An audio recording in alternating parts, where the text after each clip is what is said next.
যুৱক যুৱতীক নিজৰ উদ্যোগ স্থাপন কৰাৰ বাবে আমি সহায় কৰিম এনেকুৱা এটা আঁচনি আছিল 1 লাখ ঘূৰাই দিব 1 লাখ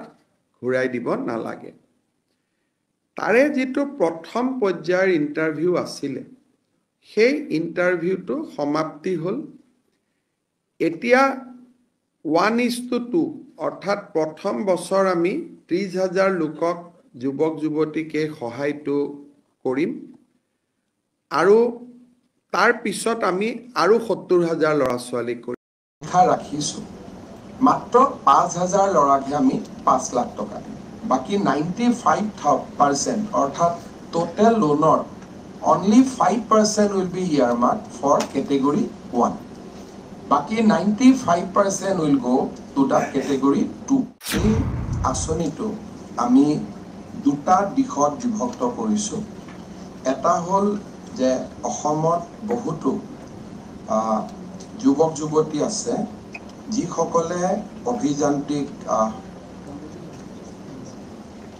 প্ৰতিষ্ঠান বা অভিযান্ত্ৰিক কলেজৰ পৰা ডিগ্ৰী লাভ কৰিছে যাক আমি ব্যাচেলৰ ইন ইঞ্জিনিয়াৰিং বুলি কম তাৰ পিছত আমাৰ এগ্ৰিকালচাৰ কলেজৰ পৰা তেওঁলোক এগ্ৰিকালচাৰ গ্ৰেজুৱেচন লৈছে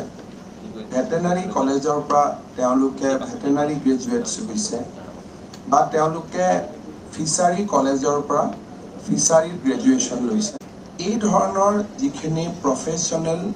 ডিগ্ৰী একুৱায়াৰ কৰিছে তেখেতসকলক আমি এটা কেটেগৰী কৰিছো আৰু সেইটো কেটেগৰীত আমি